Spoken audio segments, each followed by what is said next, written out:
La chanteuse Shirley Theroux est avec nous pour nous parler d'hier, d'aujourd'hui et de demain.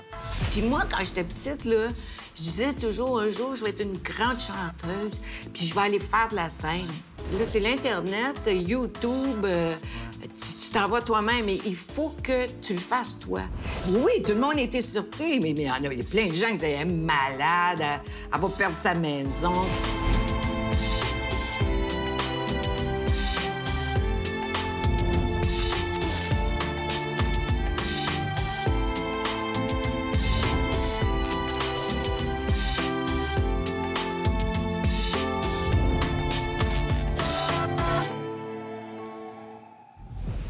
C'est quand même surprenant qu'aujourd'hui, mon invitée soit qualifiée de tannante, elle qui était, semble-t-il, timide, plus jeune. C'est une amoureuse de musique, de Brel, de peinture. La femme aux mille et une passions, Shirley Theroux, est avec nous. Bonjour. Bonjour, Shirley, comment ça va? Ça va bien? Quelle présentation tu me fais là? Hein? Une tannante qui était timide, plus jeune? Oui, j'étais timide, très, très, très mal. Ouais. C'était maladif chez moi. Puis, c'est ça, ce métier-là m'a appris à... Vous a ouvert? Ben oui, j'avais pas le choix parce qu'à un moment donné, mon premier amoureux, qui était dans le milieu, m'a dit, écoute bien, là, si tu veux faire ce métier-là, il va falloir que tu ouvres tes horizons, puis il va falloir que tu regardes les gens, puis que tu acceptes que les gens te reconnaissent, puis te disent bonjour, tu sais. Alors, j'ai appris, mais tu sais, moi, je sortais du pensionnat, là. J'avais 17 ans. Fait que, tu sais, ce métier-là, ça va vite, là. Oui. Hein? T'en sais quelque chose? Tout à fait. Faut être alerte. Faut être alerte, oui. Mais justement, on dit souvent, il faut faire attention à ce qu'on dit aux gens parce que ça peut marquer. Quand on parle de timidité, ce qui vous a pas aidé dans la jeunesse, c'est justement au pensionnat, je pense. Il y a une sœur qui n'a pas été super fine avec vous. Oui, ça se peut très bien. Oui, il y a une religieuse qui aimait pas ma façon d'être, qui j'étais et tout ça. Puis un jour, elle avait une paire de lunettes d'approche magnifiques, toutes nacrées. Puis là, elle cherchait quelqu'un qui donnait cette paire de lunettes d'approche-là. Puis moi, je lui ai dit, « Ah, mère une telle, je les veux. » Puis elle m'a dit, « Non, non, non. » Elle dit, « Vous, de toute façon, vous n'aurez jamais à les utiliser parce que vous n'irez jamais au théâtre. » Eh là là. Alors, je peux te dire que la première fois que j'étais sur une scène à la Place des Arts, j'ai pensé à elle. Vous avez pensé à elle? Non, mais j'ai dit, elle avait raison, au fond. J'en ai pas de besoin pour voir, c'est moi qui est là. C'est ça, vous êtes sur scène, et non dans la salle. Non, mais elle était vraiment pas gentille du tout. Ouais. C'est pas grave. J'ai oublié de regarder avant qu'on commence l'enregistrement, Ouais. mais je crois, parce que je voulais aller voir dans un dictionnaire ou sur Internet, Oui. vous avez inventé un verbe, vous, musiquer. Oui, j'ai inventé ce verbe-là, Ouais, musiquer. vous musiquer. Oui, tu sais, parce que là, on va musiquer ensemble. C'est qu'on disait toujours, j'ai travaillé, moi, j'ai musiqué beaucoup avec Georges Tremblay, puis avec d'autres musiciens.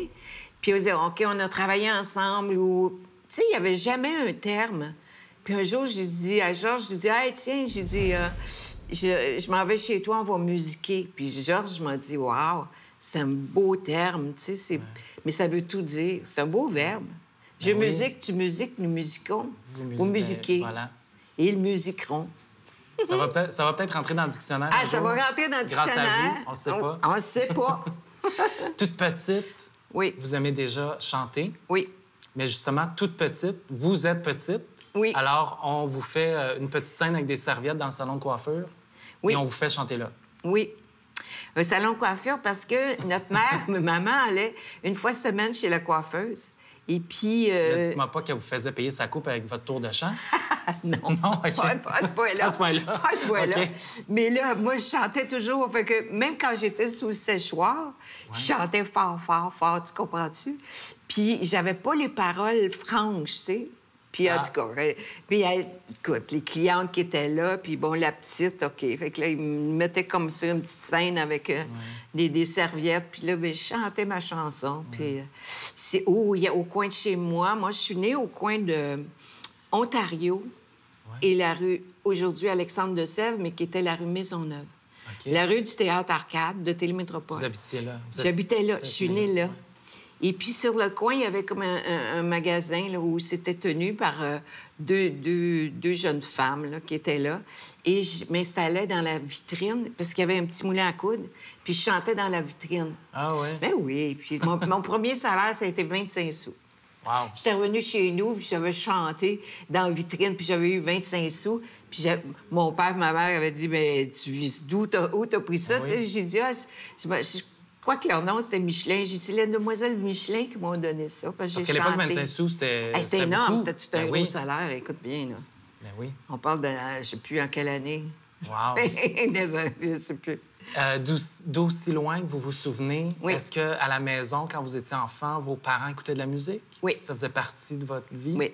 Mes parents, c'était des amoureux de la musique. Maman achetait des disques. C'était les 78 tours. Ouais. À ce moment-là, on avait un tourne-disque. Mes parents allaient voir tous les spectacles à Montréal. Alors, c'était des amoureux de la musique. Donc, chez nous, tous les enfants, on a étudié le piano. Oui. On a étudié la diction. On était pensionnaires. Donc, j'ai appris le piano au pensionnat. Et, oh non, chez nous, la musique, c'était très important. Et là, à un moment donné, on voit bien que la petite Shirley a du talent. D'ailleurs, Shirley Théroux, souvent, on se dit, c'est son vrai nom? Oui. Oui. Et ça, on remercie le grand frère. L'inspiration du moment, ça a été ça. Mais ça aurait pu être d'autres choses parce que la question a été lancée comme ça. Comment on va l'appeler, là, la petite nouvelle? Bien, c'est ça, exactement. Oui, C'est parce que votre là, il y frère. avait Claude, Mireille, Micheline, Ouais. puis là, Shirley. Et c'est mon frère qui a choisi vraiment mon nom parce qu'il allait à la salle paroissiale. Puis il y avait Shirley Temple. Ouais. Les films avec Shirley Temple. Puis mon frère, il a fait « Oui, OK. » Maman a dit « Oui, Ouais. bonne idée. » Fait que... Mais c'est mon nom de baptême, Ah ouais. là. Vrai nom. Oui, oui, oui. Et là, justement, vous commencez à courir les concours. Oui.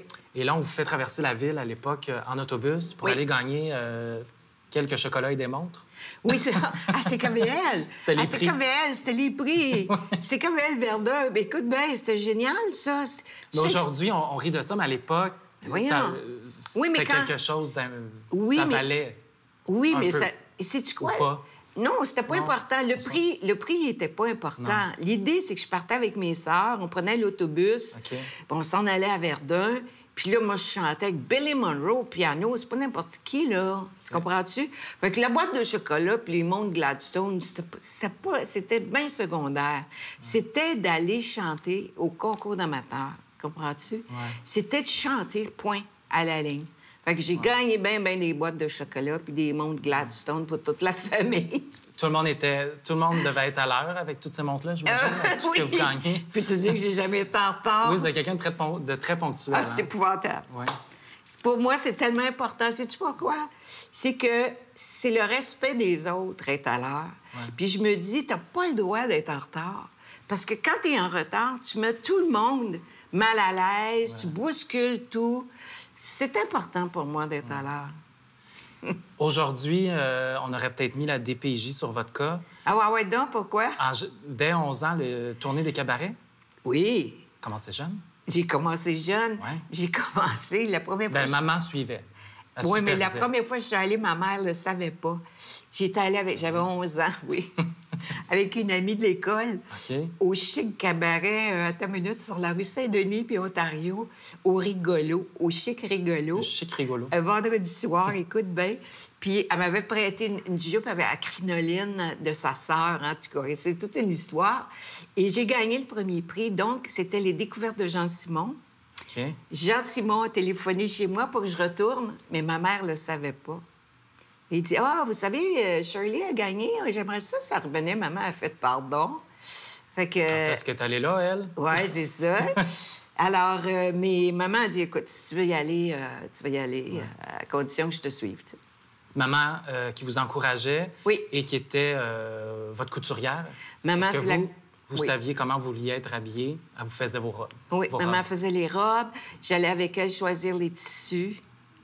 Oh, bien, ma maman, écoute, maman était chapelière, couturière. Elle avait tellement de goût, là. Puis, écoute, elle était fière de me faire... Ma première robe de scène, quand j'ai gagné à Découverte, là, c'est maman qui l'avait fait. Je voulais, tu comprends-tu? Moi, j'avais dit à maman, « Maman, je vais avoir un tissu comme blanc. » Tu sais, quand la neige miroite, là, Ouais. avec les éclairages, là, je voulais que ce soit ça. Ça a ressemble à été ça. ça. Wow. J'étais contente, puis je voulais que ce soit une robe chemisier. Oh. Fait que maman m'a fait une robe chemisier dans un tissu blanc qui miroitait. J'étais bien contente. Vous étiez fière? J'étais fière, puis c'était beau aussi. Vous étiez belle, mais oui. 1951, arrive la télé. Oui. Ça a été un événement marquant, quand même. C'est-à-dire que ça a été marquant chez nous. Nous, on était pensionnaires. J'étais pensionnaire, mais on sortait à l'occasion, à Noël puis l'été, OK? Le reste du temps, on était Vous pensionnaires. restiez là, ouais. Mais quand on est arrivé à la maison en 51, écoute, puis chez nous, qui avait le téléviseur, écoute, pendant des heures de temps, t'avais juste la tête de l'Indien qui était là. Oui. En noir et blanc. Puis là, t'attendais que ça commence, cette affaire-là. On avait hâte que les émissions arrivent. T'avais quoi, ben... Écoute, t'avais CBC, Radio-Canada, français, anglais, tu sais. Puis c'était les télés avaient les oreilles, là. Tu comprends de la paix, il fallait que tu tournes ça. Écoute, oui, je me souviens très, très bien. Et justement, en parlant de télé, oui. Vous êtes comme une chanteuse de télé. Ben oui, j'ai fait... Là, vous faites de la scène, mais vous avez eu comme une carrière... Oui. Sans scène. Oui, c'est ça. Ouais. C'est incroyable. J'ai fait 50 ans de carrière. Ouais. Là-dessus, 25-30 ans de télé, la radio, des disques, des succès sur disque, mais jamais de scène. J'ai commencé la scène il y a 3 ans. Wow. C'est fou, pareil. Faire une carrière puis aussi forte, tu sais, au niveau public et tout ça, au niveau artistique, puis avoir jamais fait de scène. C'était incroyable. Puis moi, quand j'étais petite, là, je disais toujours, un jour, je vais être une grande chanteuse, puis je vais aller faire de la scène. Puis écoute, j'avais jamais fait de scène. C'est fou, hein? Wow. Mais j'étais due pour faire de la scène. Mais je voulais en faire. Et là, est-ce que quand vous avez commencé à en faire, justement, tardivement, est-ce qu'il y a un stress? Est-ce qu'on se dit, mon Dieu, est-ce que je vais être capable? J'en ai pas fait. Est-ce que vous aviez tendance à comparer ça à comment ça se passe en télé? Non, j'ai pas fait de comparaison, mais par contre, je suis allée voir... J'ai la chance, le privilège d'avoir une grande amie qui est Lise Dion. OK. Je suis allée voir Lise. J'ai dit, Lise, je l'invite à luncher. J'ai dit, Lise, j'ai dit, écoute, j'ai jamais fait de scène. Je vais aller faire de la scène, ça se peut pas. Puis tout ça. Fait que Lise, elle m'a dit, es-tu sérieuse? Elle a fait, t'es tellement courageuse. Elle a trouvé que j'étais courageuse. Mais elle m'a beaucoup aidée. Fait que là, moi, j'ai tout monté mon spectacle. Mais Lise, elle m'a vraiment guidée. Puis là, elle m'a dit, Shirley, quand tu vas faire de la scène, là, c'est dangereux. Parce que si t'aimes ça, c'est une drogue incroyable. On veut plus arrêter. On veut plus arrêter. Et elle avait tellement raison. La différence avec la télé, c'est que tu as la réaction immédiate du public. Tu le vois, il est là. C'est tellement merveilleux, là. Puis de rencontrer les gens qui me suivent depuis 50 ans de carrière. Qui vous voient enfin en vrai. Oui, tu sais. Non, puis les jeunes comme toi. Qui découvrent. Qui découvrent. Les gens découvrent ma voix. Les gens ne connaissent même pas ma voix. Les gens m'ont toujours entendu chanter dans des petits speakers. Là, comment on dit en français? Des speakers. Des écouteurs. Dans les écouteurs de télé. Des haut-parleurs de télé ou de système de son. Mais la voix, c'est autre chose. Là, une voix en direct. Oui. 1965, si je me trompe pas, Un homme. La chanson Un homme. On dit toujours C'est beau un homme. Mais le vrai titre, c'est quoi? Parce qu'il y en a qui disent Un homme. C'est un homme. C'est un homme. Mais tout le monde dit c'est beau un homme. Oui. Qui vous suit encore. Écoute... Charlie Theroux égale C'est beau un homme, cette chanson-là. Totalement. Ouais. Moi, je dis toujours que c'est mon hymne national. Oui, c'est votre hymne. Ben ouais. Non, mais c'est le fun. Sais-tu quoi? Je la chante en spectacle. Puis c'est le fun. Il y a des gars en avant, il y a des hommes qui la chantent, là, tu sais. Oui.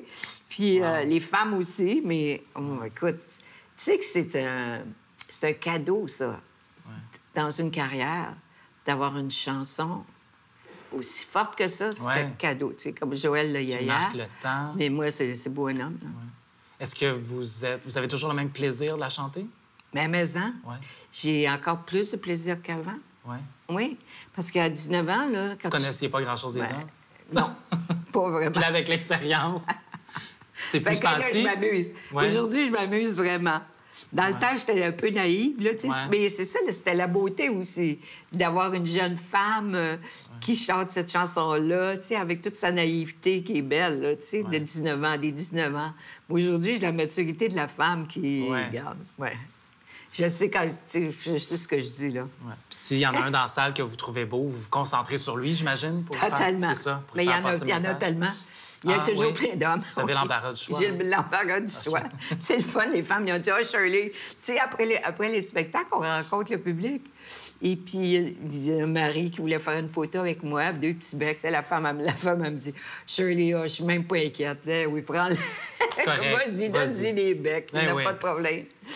Vous faites pas peur. Non. Mais je suis pas dangereuse non plus. Ces années-là, justement, 60, 70... Oui. C'était dans la façon de faire quand même assez vite aussi, semble-t-il. Les 45 tours, on pouvait aller enregistrer une chanson, on mixait ça.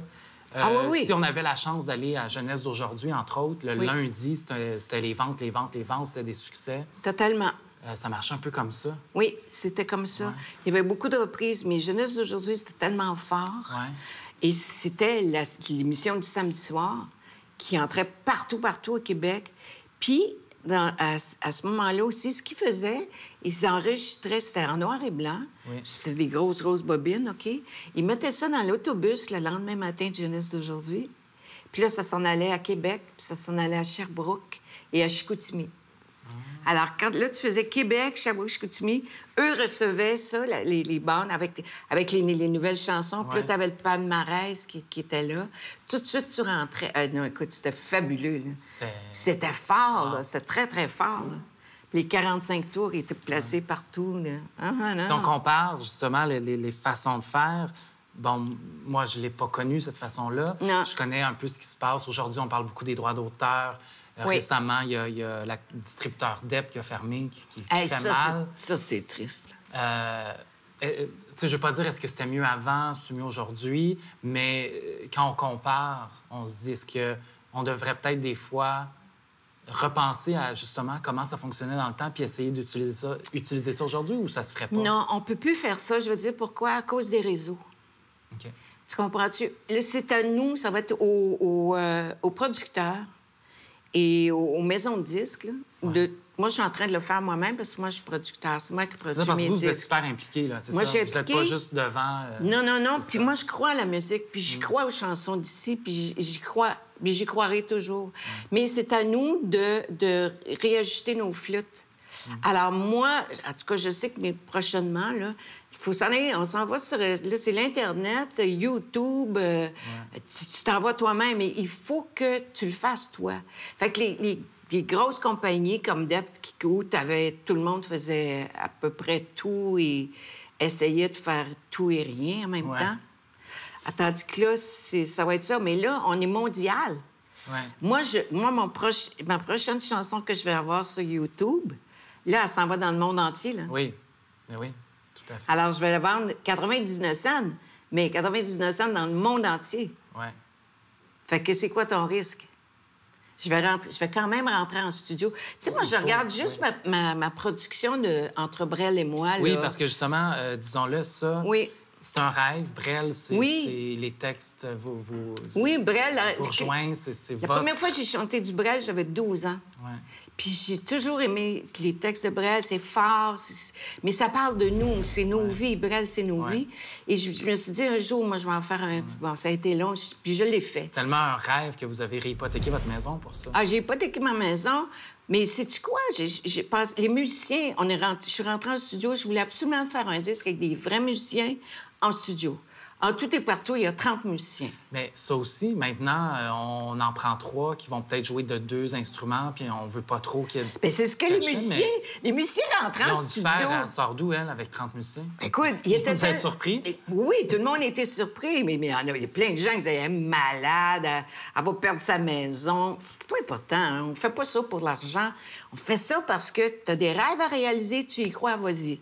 Moi, je dis ça aux jeunes aujourd'hui. Le seul conseil que j'ai à donner, tu as le goût de le faire, tu crois en toi, mais si tu crois assez fort en toi, ça va marcher puis tu vas y aller.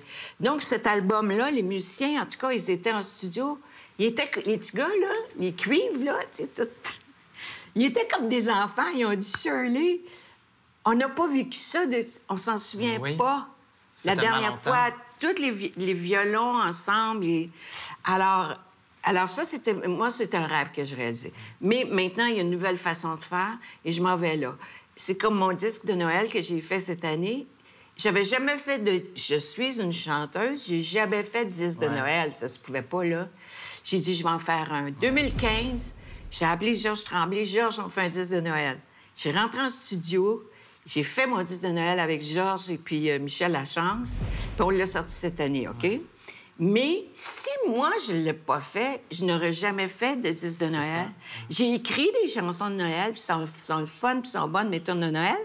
Alors, je l'ai fait. Mais tu sais que l'an prochain, je vais être sur YouTube avec mes chansons de Noël. Oui? Mais oui, me voilà, avec mon Brel aussi. Comprends-tu? Fait que... Mais c'est ça, le tournant. Ouais. On pourra jamais revenir, Yves, on pourra jamais revenir à l'arrière. Non, je sais. Mais c'est ça qui est bien parce que malheureusement, il y a des artistes qui vont rester dans le passé sur leur succès, sur, ben moi, j'étais une star, j'avais mes équipes et tout ça. Ouais. Mais vous regardez de l'avant. Oui. Vous êtes lucide, vous regardez comment le marché fonctionne, oui. Vous l'analysez. Oui. Et vous êtes prête à faire comme, hey, c'est pas parce que j'ai tel âge que je peux pas, c'est ma passion. C'est ça. Je vais le faire. C'est ça. Et on va de l'avant. L'âge, là, c'est inexistant pour moi. Ouais. Parce que c'est des chiffres. Tant que tu as la santé et que tu as la passion de ce que tu fais. Si tu n'es pas passionné, si tu n'es pas heureux, vas-y pas, sors de là. Ouais. Puis même si tu as de la difficulté à arriver à la fin du mois, c'est pas grave. La journée où tu vas être passionné puis que tu vas être heureux dans ce que tu fais, inquiète-toi pas, l'argent, ça va rentrer. Ouais. Puis on n'a pas besoin des fortunes pour vivre correctement. Ouais. Moi, je vis correctement. Mais je suis heureuse dans ce que je fais. Mais moi, je crois tellement à la musique, là. Je suis une malade, là. Je suis pas une malade, mais je suis une passionnée. Oui. Je suis une passionnée. Puis je regarde les jeunes qui débutent, puis je me dis, hey, allez-vous-en là. Arrête de rêver. Tu sais, je regarde, là. C'est fini, ça, les CD. C'était mon dernier, mon CD de Noël. En fait, c'est fini. Le marché. Oui, le marché. Puis la pensée magique d'un gérant va arriver, un producteur va tout me faire ça. C'est fini. Oublie ça. Le dernier super gérant, est décédé, puis il s'appelait René Angelil. Ouais. Hein? C'était le plus grand, grand René. Et il y en a plus. Non. Parce que aussi, ceux qui s'inventent gérants et compagnie, ils veulent faire de l'argent. C'est ça. Ils sont là pour faire de l'argent. Laisse-moi tranquille. Ah oui, on va faire, regarde. Puis, OK, on va faire ça là, puis après ça, allez, on presse le citron, next. Ouais, c'est pas ça, là. Ouais. C'est pas ça. Et vous, depuis, justement, ça, Brel, l'album de Noël... Oui. Je sais pas trop ce qui s'est passé, mais vers 2013, vous vous êtes dit, hey, peut-être un bilan de vie, je sais pas trop. Vous vous êtes dit, moi, je rentre en mode, je réalise mes rêves. Oui. Moi, j'ai fait ça en 2005.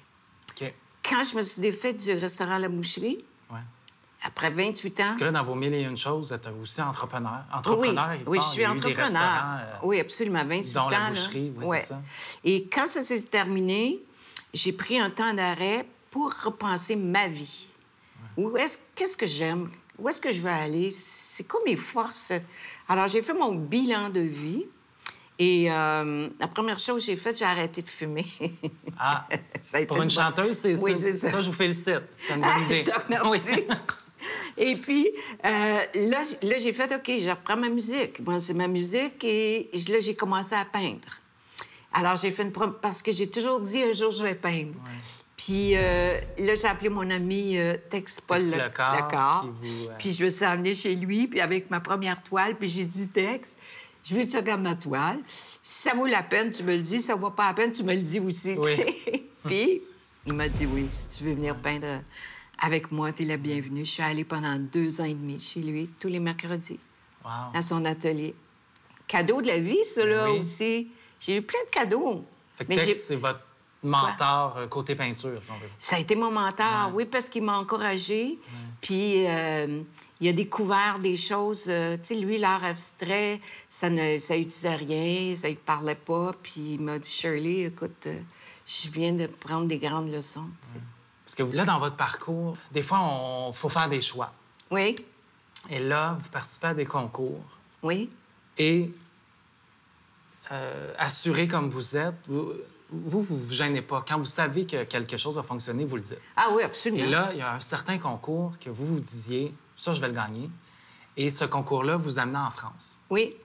Ah oui, à Bobino, à Paris. Oui. Et là, ben, comme de fait, vous gagnez. Oui. À l'époque, on vous trouvait un peu arrogante. On m'a trouvée arrogante. Je me souviens, Réal Gigard m'avait fait venir à... je me souviens pas de son émission à 5 heures à Réal.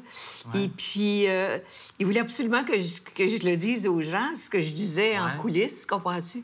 Ah, je m'en vais à Paris, là, je m'en vais à Bobino, mais... Je vais gagner un concours. Je vais gagner le premier prix, je sais. Mais lui, il trouvait ça tellement épouvantable. Mais écoute, il y avait 25 pays qui étaient représentés. C'était le concours de la chanson internationale française, OK? Ouais. Et puis, ben, je le savais. Je l'ai gagné, le premier prix. Qu'est-ce que tu veux que je te dise? Ouais. Tu sais, j'avais la bonne attitude, j'avais la bonne chanson. J'avais 33 ans. J'étais... Non, pas vrai, j'avais 29 ans. Ouais. Et puis, c'est ça. J'étais arrivée à Paris, puis je suis allée à Bobino, puis j'ai gagné le premier prix. Vous l'avez eu? Je l'ai eu. Là, à Bobino, on m'a offert de faire 1 mois en première partie des Compagnons de la chanson. Après, il y a un album qui venait avec ça aussi, j'imagine. Oui, les disques Philips. Ouais. Et puis, moi, j'avais donné ma parole à ce moment-là à M. L'Herbier. C'est ça, parce qu'en même temps, à peu près, il y a une réunion de... On vous fait venir avec Joël Denis, Pierre Marcotte, oui. Robert L'Herbier, qui était le directeur de la programmation à TVA, oui. pour dire, ben là, on a un show qu'on veut réarranger un peu. Pierre Marcotte est déjà là. On rajoute Joël et Denis, Les Tannants. Oui. On commence ça dans 2-3 semaines. Mois de juin. Quelques temps après. Mais là, vous, c'est ça, vous êtes allé faire le concours, vous gagnez. Oui. Mais M. L'Herbier m'avait appelé avant que je quitte pour Paris. Ouais. Pour me demander, écoute, Shirley, je pense à toi pour faire une émission avec Pierre Marcotte puis Joël Denis. Et puis moi, j'avais dit, M. L'Herbier, ben attendez, là, je m'en vais à Paris, je vais aller faire ça. Puis oui. J'ai dit, oui, je vais le faire. Puis là, je suis revenue. Et puis, écoute, après ça, on s'est rencontrés, oui. Puis ça partit. Donc, vous êtes une femme de parole, quand vous la donnez à quelqu'un. Moi, quand je donne ma parole, c'est... Donc, vos valeurs ont passé par-dessus, comment je dirais, les ambitions de carrière? Ah oui, totalement. Parce que là, on vous offrait une carrière de chanteuse en France. Ah, totalement. Puis, à 2 reprises, j'aurais pu... Mais sais-tu quoi? Moi, je crois pas au hasard. Moi, je crois que le destin a fait que je suis revenue ici. Et puis, j'avais pas le tempérament pour faire une carrière... OK. Je ne l'avais pas. Okay. À ce moment-là, je ne savais pas trop, là, mais je sais que je ne l'avais pas. Et puis, ça a été bien, parce que, tu vois, je suis revenue, j'ai fait Les Tannants. Que vous ne pensiez pas qu'il était pour durer aussi longtemps? Jamais, ça devait durer... quelques semaines. Ça devait durer juste l'été. Ben voilà. Mais la réaction était tellement forte que M. L'Herbier nous a ramenés à l'automne, tu sais. Donc là, vous embarquez dans Les Tannants. Oui. Et là, d'ailleurs... ça, c'était je m'excuse, Les Tannants, c'est les années 70. 73. 73, c'est ça. Là, il est sorti cette année un magnifique livre. Parce que Les Tannants, ça a marqué. Écoute, ça a marqué. Ça a été un phénomène. Surtout, en plus, que si on se ramène à l'époque, il y avait des fois un peu du jugement entre ceux qui travaillaient à Radio-Canada et TVA. Oui. Un peu de jugement dans ce qui était plus dramatique, disons, et le comique. Oui. On se sentait, tu sais, un peu, mais malgré tout ça, entre 1,5 million et 2 millions de codes d'écoute. Oui. Le midi, avec Joël, on était là le midi, Joël et moi, avec Pierre. On est allé jusqu'à 1,5 million de codes d'écoute. Et le soir, quand Roger Gigard est arrivé avec Pierre, puis la piscine et Daniel Etu, tout ça, c'est là où ils sont allés jusqu'à 2 millions de codes d'écoute. Mais c'est un phénomène social. Oui. C'était fait. Écoute, il y a des thèses qui ont été écrites à l'université. Ils en parlent, ben oui. Totalement. Mais écoute, ce livre-là, moi, il faut donner un coup de chapeau, là. Ben oui, il est magnifique. À Joanne Mercier, là. Plein de photos d'archives, des entrevues, écoute, des anecdotes. Oui, elle a fait un travail de titan. Et ce livre-là, ce n'est pas que Les Tannants. C'est l'histoire de la télévision gagnante de Télémétropole des années 70. Oui, parce que là-dedans, t'as les Symphoriens, t'as les Claude Blanchard, t'as toutes les émissions. Écoute, les codes d'écoute, là. Puis, tu sais, dans le temps, il n'y avait pas de zapette, là. Oui, on ne pouvait pas changer si on n'aimait pas ça. Il fallait que tu te lèves pour changer de... Hein? Aller tourner le gros bouton. Le gros bouton, oui. Quand vous avez vu ce livre-là... Oui. Est-ce que avez-vous pris le temps de l'analyser, de lire? Oui. Puis est-ce qu'on verse des petites larmes? On est-tu nostalgique? Est-ce qu'on se rappelle des souvenirs? Parce que nous, on lit, on trouve ça, moi, j'ai trouvé ça fascinant, mais vous, de revoir votre vie, cette partie de votre vie-là, parce que nous, on sait peut-être pas toute l'histoire derrière chaque photo, mais vous, ça vous rappelle peut-être d'autres choses, j'imagine. Totalement. Mais non, ça me rappelle la belle période, la vraie belle période. Non, moi, quand je l'ai vu, là, tout fini, parce qu'à chaque chapitre, Joanne Mercier, elle nous l'envoyait par courriel à être approuvée pour corriger aussi s'il y avait des erreurs. Ah non, ça a été fait professionnellement. Et non, mais quand je l'ai vu tout fini, j'ai fait « Ah, wow! » J'ai été touchée vraiment de... On s'en rend pas compte de la carrière qu'on fait. Ouais. Puis on se rend pas compte à quel point le public nous aime. Ouais. Mais quand tu vois ça, tu fais « Oh my God, c'est fort! » C'est fort, c'est très fort. Et c'est un cadeau, c'est un cadeau. Ouais. Tu sais, t'as beau venir au monde avec un talent, mais après, il faut que tu mettes les efforts. Il y a de la chance aussi là-dedans. Il faut que tu travailles fort. Mais d'avoir cette cote d'amour-là, c'est cadeau de la vie.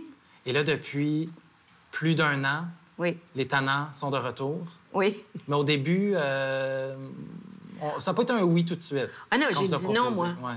J'ai dit non quand Martin Leclerc m'en a parlé. J'ai dit non. Mais premièrement, Pierre était à sa retraite. Pierre ne voulait plus faire ni de télé, ni bon. Ça, en partant, Pierre était là. Joël avait ses tournées à lui de spectacle. Mais Joël est quand même pas mal partant encore pour tout, hein? Oui, ça n'a pas dû être difficile à convaincre. Il n'a pas été difficile à convaincre. Et moi, j'étais en pleine tournée avec mon premier spectacle solo, qui allait bien. J'ai quand même fait une 20aine de villes. Alors, tu sais, il fallait que j'arrête, moi, que je mette au rencard mettre de côté vos trucs. Ben oui. Mais après ça, j'ai fait... Là, Martin Leclerc, il a dit, ben Shirley, pas-y, prends le temps d'y passer. Après ça, j'ai dit, ah oui, ça va être chouette. Quand Pierre a dit oui, ça me tente, j'ai fait, OK, on y va.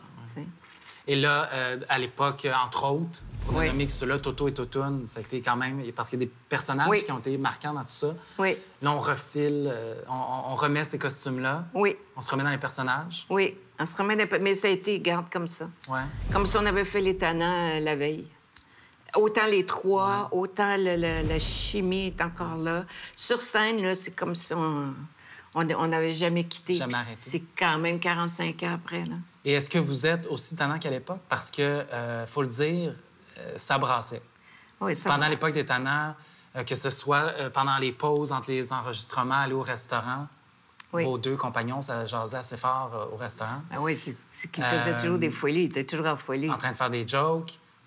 Entre vous aussi, il se passait vous lanciez des défis. On va taquiner un, on va taquiner l'autre. Oui. Vous avez encore ça aujourd'hui? C'est-à-dire qu'on a ça sur scène, à l'extérieur de la scène. Vous êtes plus calme. Ouais. Ah oui, on est plus calme. Mais non, mais tu sais, la vie a fait que nos chemins sont différents. Nos pensées, moi, là, ma philosophie de vie est totalement différente de celle de Pierre et de Joël. Puis c'est correct, eux aussi. Alors, mais en dehors de la scène... non, chacun fait sa vie, chacun va... Mais sur scène, c'est comme si c'était hier. Mais il y a une chose que je dois dire aussi, c'est que notre spectacle est tannant, là. Il n'y a pas que de la comédie, là. Non, il y a des moments touchants. Ben oui, il y a des moments touchants. Il y a de la chanson. Chanson, monologue. Pierre fait un monologue, Joël aussi. Joël danse comme un dieu. Fait que, on a 5 musiciens extraordinaires avec nous. Patrice Cocro, il a fait un travail. Votre mise en scène, comme les Non, il a travaillé fort, Patrice. C'était pas évident. Prendre ces trois numéros-là, là, pour faire « Oh! » Venez-vous-en, on va essayer de faire de quoi qui se tient. Qui se tient, oui, c'est important. Parce que justement, la chanson qui est votre passion, à l'époque, 1800 chansons, quand même, que vous avez dû apprendre. Ben oui, je faisais 2 chansons par émission de télé. Alors, j'en ai appris. Oui. Donc, de retour avec les Tannants, sur scène, ben, vous chantez dans ce spectacle-là, quand même. Oui, je chante certains. Mais, et après ça, vous allez pouvoir revenir après les Tannants, moi, je reviens à mon projet à mon projet de Shirley. On termine décembre 17, là. On termine les Tannants décembre 17. Puis après ça, moi, je reprends mes trucs, puis j'ai des projets. On va probablement me revoir à la télé. Ah! Il y a des projets dans l'air. Bien, justement, qu'est-ce qu'on vous souhaite? Qu'est-ce qu'on souhaite à Charlie Théroux pour Moi, demain? je veux la santé. Ça aide beaucoup, hein? Juste ça. Tout suit après. La santé. Avec la santé, moi, je sais que je vais pouvoir continuer à faire ce que j'aime le plus au monde. Faire mon métier. Et musiquer. Parce que vous êtes une musiqueuse. Oui. Je souhaite de musiquer beaucoup. Parce qu'au début, je me suis dit, c'est une erreur. Puis après, je me suis dit, non, elle a vraiment écrit ça. Mais oui, c'est moi aussi. Une musiqueuse. Oui, je suis une musiqueuse, exactement. Voilà. Merci. Merci beaucoup, Charlie, d'être venue nous voir. C'est un grand plaisir. Merci à toi, Yves. C'est très gentil. Ça me fait plaisir.